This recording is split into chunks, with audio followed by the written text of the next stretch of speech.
L'UNICEF a organisé une réunion à Johannesburg sur la menace exercée par le phénomène El Niño sur les enfants du sud et de l'est de l'Afrique.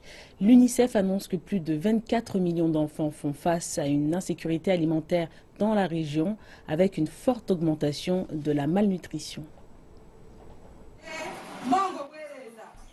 L'UNICEF a publié son dernier rapport sur l'impact d'El Niño sur les enfants de la région.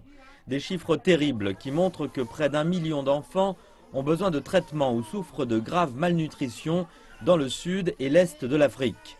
Beaucoup ont faim, manquent d'eau et souffrent de maladies.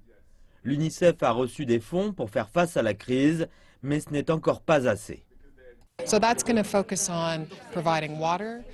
Il va falloir nous concentrer sur la nourriture d'eau pour faire en sorte que toutes les ressources soient accessibles pour traiter la malnutrition, la nourriture spécialisée, les médicaments et pour assurer que les écoles disposent d'eau et de nourriture. L'UNICEF a dépensé 15% des 155 millions de dollars. Malheureusement, l'argent dont nous avons besoin va augmenter cette année en raison des sécheresses qui commencent et qui compliquent les choses. Il nous faut plus pour répondre aux besoins.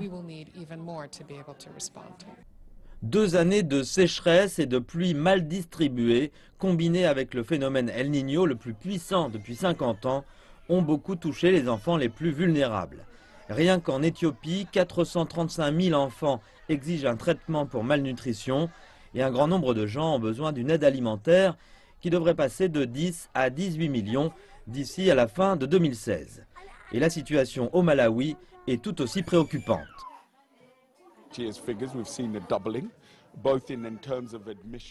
Si on regarde les chiffres de l'an dernier, ils ont doublé en termes d'admission à l'aide avec un peu plus de 4 500 enfants, ce qui représente le double des chiffres de l'an dernier. La situation n'est pas bonne et nous essayons de mobiliser les communautés et les gouvernements pour garantir que les mères et les pères puissent assurer le traitement de leurs enfants. La situation devrait encore empirer avant que les choses ne s'améliorent. Les familles font face à des défis en raison de la sécheresse, de la hausse des prix de la nourriture et de nombreux foyers vulnérables ne mangent pas à leur faim tous les jours.